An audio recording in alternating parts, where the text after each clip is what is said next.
Hey guys, welcome into the show. My name is Tyler Kluver. I'm a former Division 1 athlete. I now run a fitness coaching business as well as a sports media brand that creates podcasts, sells merchandise, and creates other exclusive content. This show is a place for me to document my thoughts on fitness, health, nutrition, maybe some business or mindset stuff, as well as update anyone listening on my own competitive fitness endeavors and life events. I want everybody that comes and listens to this show to take something away that can make their life better, whether it's a diet or fitness tip or a way of thinking about things that motivates you to be better in your own life. Hopefully, we can get that done. But regardless, I'm glad you're here. Let's have a day. Let's go.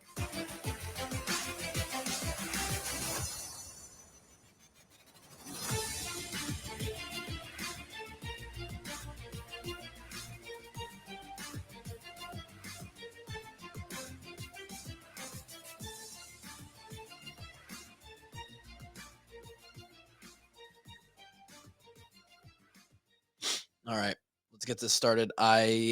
Two parts today. Two parts. Snap podcast. Welcome in. Thank you for joining the show. As always, check out tylerkluver.com. DM me for coaching, nutrition, fitness, programming, whatever you need in the health and fitness space. I'm here for you. All right, cool. Let's get to the topics. Two topics today. We talked about this last week. We ran a race over the weekend, half marathon, third one I've ran. I guess technically the fourth time I've run that distance because we ran a marathon as well. But specifically, I've ran this Stamina DSM 3 times now. Talk about the results of that, as well as we did a body scan this morning at the local Iowa radiology clinic. DEXA scan, third one of 3. We talked about the 2 ones before. We'll talk about the third one. And we'll talk about the relativity between the race and this scan and where I'm currently at and where the running program, and I suppose the lack of lifting and CrossFit over the past month to 6 weeks got me and how it affected the scan and the results. So that's what we got on tap for today. As you guys know, I like to stand here and talk every week.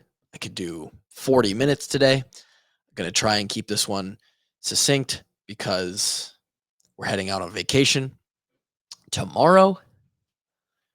And the goal is to get some stuff done today during this nap time, of which Kin Diesel, the baby, is sleeping. So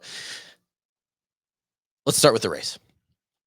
Over the past, since quarterfinals ended, which would have been the middle of April. So I believe quarterfinals was somewhere around April 17th. In fact, let's pull up the calendar to confirm those dates. Yes. So individual CrossFit quarterfinals finished, and let's call it April. Yes. Finished April 22nd. Okay. So we were doing hard CrossFit style training while also preparing for this half marathon, running upwards of 20, 25, 30 miles a week by the time we hit peak week. I'm prefacing this because we want to set the table for how long have I not been lifting weights? How long have I not been in the gym?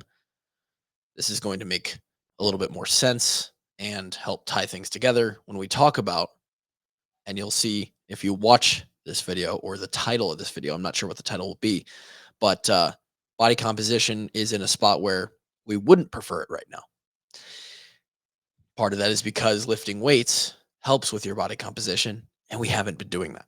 So since quarterfinals ended, I did lift some weights for the following 2 to 3 weeks.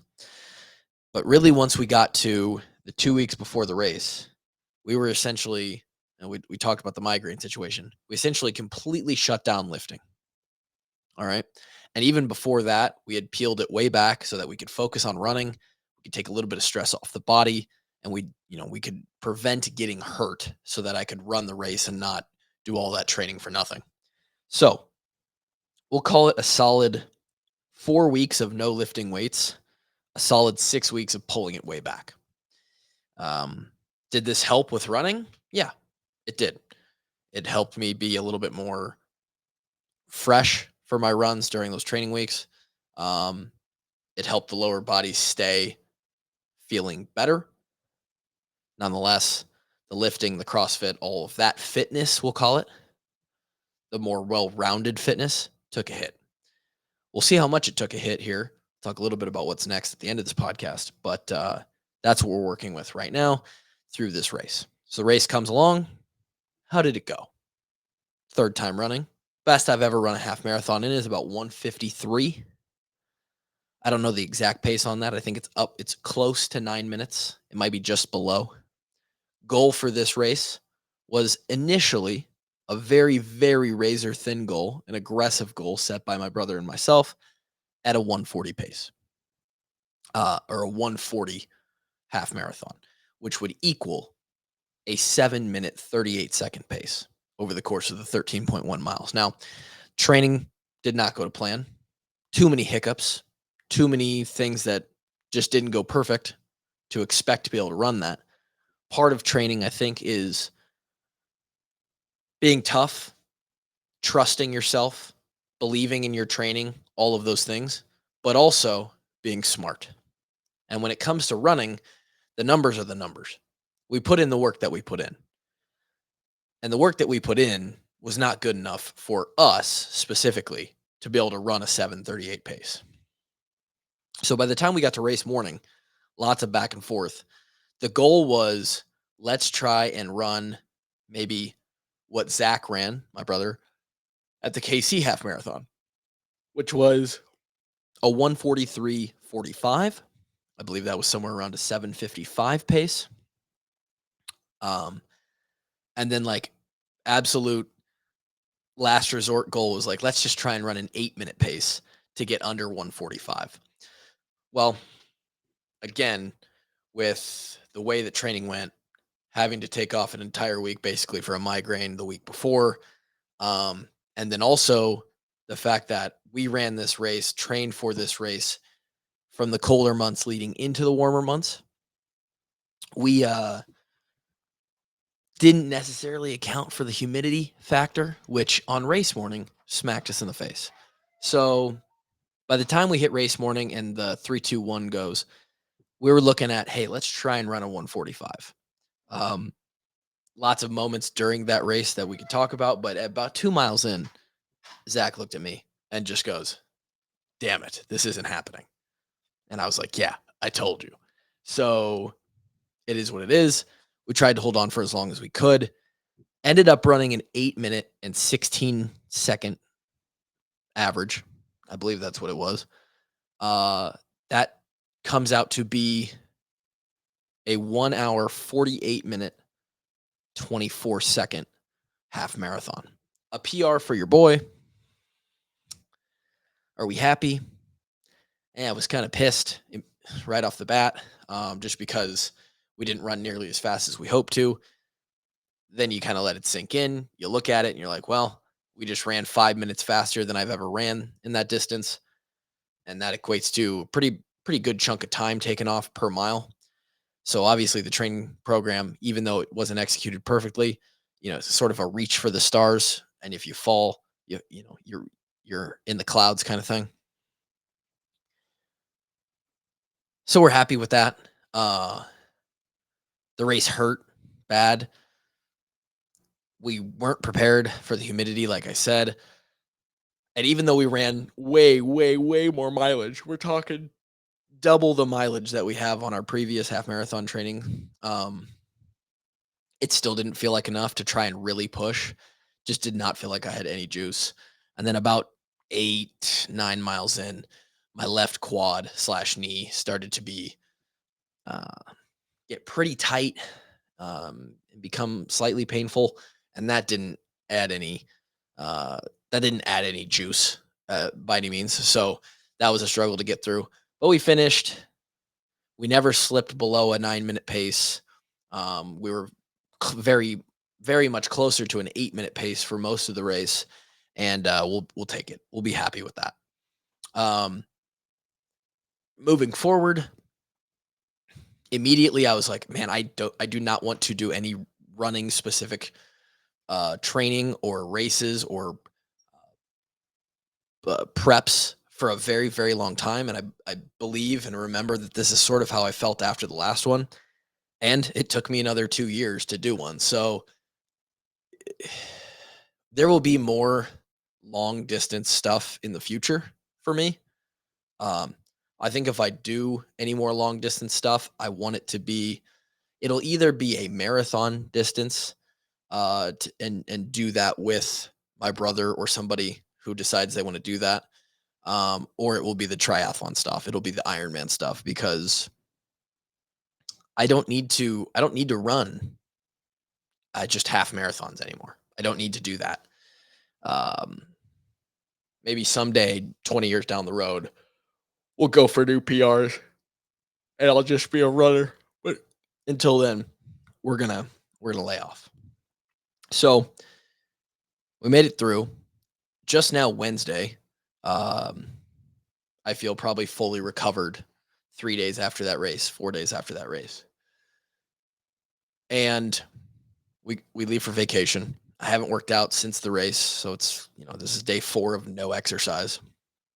Um, I'm not sure how much exercise we're gonna get on vacation. We'll be back next week, and by that time, it's damn near gonna be the middle of June. So that'll be, you know, by the time I get back into the swing of things, lifting wise, CrossFit wise, and then we're looking at 3 weeks after we get back, we're moving into our new house. So we're going to be totally picking up all the stuff out of the garage, moving it, readjusting, uh, organizing that in the new house garage. So things are going to be really kind of scattered and not as established as we'd like them to be. That's okay. That's just the nature of moving. But we're going to be looking at basically 2 solid months of um, being out of routine, being out of program, out of phase, lifting wise, CrossFit wise. And that has its effects, right? Good and bad. The bad is the second half of this podcast, and that is our third DEXA scan within the year, within 365 days, done this morning. At the time of recording this, I did it about 5 hours ago. And the results are, to be honest, probably what I thought they would be, but maybe it not quite as bad. As a reminder, we'll just go over the big numbers here. The first DEXA scan we did and kind of used as a baseline was back in July. It was 11 months ago, basically to the day. July 7th of 2023. I came in at 16.3% body fat, and that was at a weight of 186.3 pounds. 16% at 186 pounds. And from there, we decided that we were going to go on a 3-month cycle. The plan was to do it in another 3 months. So October, and then in the middle of January sometime, we got hurt, right? The back flared up, all that stuff happened. We were halfway prepping for the open. We didn't know what was going to be going on, so we didn't want to waste another scan in a 3-month period where I wasn't able to really lock in for 90 days. But in that first 3-month difference between July of last year and October of last year, not only did I gain a year of age, technically, really only 3 months, but I was able to gain 5 pounds. 5 pounds? I was able to gain 7 pounds, and it was basically entirely muscle. The fat mass on our body actually went down 0.1 pounds over the course of those 3 months. I gained 7 pounds of total weight, and body fat percentage. The result is I put on weight and it was all muscle, so the percentage of body fat I have went down almost a whole point in 3 months. Now, I was curious. My thoughts were that I'd be somewhere closer to that first check-in, that first DEXA scan. I was thinking maybe a percentage higher than that, maybe 17%, and it was a little bit more than that. Turns out when you I was feeling pretty good, right? Obviously, I performed very well in the quarterfinals CrossFit this year. Um, physically, I was in very good shape 6 weeks ago. Now, when you're at the kind of the fringe edge of performance and aesthetics and all these things, it doesn't take long for things to kind of change, right? So I pull back on the weightlifting and the CrossFit for 6 weeks. I pull back entirely, have not touched a barbell at all in 4 weeks. And that muscle fat ratio starts to change, especially when you're running tons of miles, when you've basically shift to a completely aerobic, long, slow distance training. Um, maybe even more, especially when it's a running program. Um, when you run long distances slowly, your body sends one signal, and that is we need to take off the most expensive tissue um, that we can to try and make this easier, to make this more efficient. What does expensive tissue mean? It means the tissue on your body that requires oxygen to work. Okay. Now, this is oddly enough one of the few examples where muscle isn't necessarily beneficial for you. So imagine this. Um, you know, I have a fair amount of muscle mass, very good amount of muscle mass relative to your average human. The problem is that muscle, if it's present, requires oxygen to work. Like that is the moving tissue. It moves you biomechanically through space. So the more muscle you have, naturally, the more oxygen uptake you need to be able to work, especially when you're doing it at a higher intensity than just being sedentary. So to run and continually run for not just a couple miles but 13 miles, almost 2 hours, that takes a lot of blood flow, a lot of oxygen. Your body, when you continually give it that stimulus, says, okay, well, the easy thing to do here would be let's pare back as much muscle as we can so that we don't have to fuel that during this running, right? Oddly enough, fat tissue 1 to 1 is it's easier to carry over that distance. It also is not, it doesn't require the oxygen to work, but on the flip side, it almost doubles as the beneficial tissue for running because stored body fat can be used during long distance, slow aerobic bouts of energy as fuel. Your body can then burn that off of you. So your body it prioritizes fat mass. That's why, and we've talked about this, and we should probably do another whole episode. That's why long, slow distance cardio, whether it's biking or running, especially running, but biking, rowing, running, whatever it may be, is not what you should be doing if you want to look good. For like most people who want to look good, look toned, long term, it's not what you want to do because it's going to pair off all of the good looking tissue on your body, which is the muscle. To lose weight, sure, especially if there's tons to lose. But lifting is going to be your ticket. Haven't been lifting. So the results of this, again, 18.6% body fat today. And I haven't been upwards of 19 or 20% since I was at Iowa. I was definitely, obviously, back when I intentionally put weight on with a half gallon of chocolate milk per day. I would guess I was upwards of 26, 27. Hell, I might have been pushing 30% when I was 245 pounds. But ever since I lost all that weight and came down to 205, been under 200, um, I would say we haven't been over 17% in a long time. And I'll be honest, like I might even do a social media post about this at 18.6%. Like most people would guess I was much lower than that right now. I'm carrying it very well. Um, I don't look like your average 19, almost 19% body fat person, uh, especially if the lighting's correct. But nonetheless, that's what the results are. So this gives us a great starting point. Again, going to be about a week or more until we're actually back in the swing of things. So we've set ourselves back into a good off season here. The CrossFit, that's okay. Body feels good, joints feel good.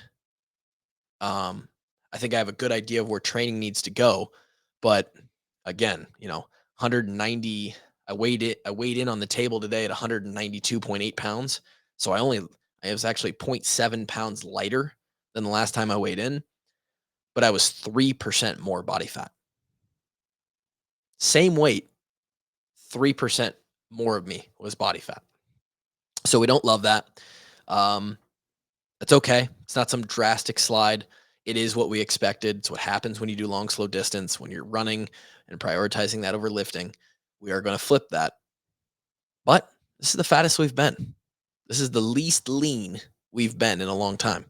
And not only that, but the diet relative to pulling back on the CrossFit, I was probably eating less. And I know for a fact I was getting 30 to 40 grams less of protein in the last 4 to 6 weeks as well. That affects muscle. So turns out science and everything we know about how to put on muscle and how to maintain it is correct. And we just have to be a little bit more consistent with that. So I ran a race. It was a PR. Wasn't as fast as I'd like, but we'll take it. I did a DEXA scan, and we're the fattest we've ever been. But it provides a great starting point because I'm sure we'll do another one of these scans here. Maybe we'll see. But the goal is to get back down to that 12%, stay the same weight, 190, 195, but be down around 12%, lose like 5, 6, 7% body fat, and look, feel, and perform very, very, very good in about 10 months' time when the quarterfinals of 2025 roll around. So that's the long-term goal. We are shifting our focus once we're back from vacation to the CrossFit 2025 season. And we might maybe get one CrossFit workout done while we're down on vacation, but we are trying to really just relax until we get back and we can reset. So that's it. Snap podcast, June 5th. We'll be back next week, the day after we're back from vacation. And we'll probably talk more about how we get back into training, how we go from basically no volume. We're at 0 volume per week right now. And we rebuild that up to the 2 to 3 hours a day that will be required next spring. We'll talk more about that when we get there next week. Until then, hit me up. Your excuses aren't valid. Go get it done.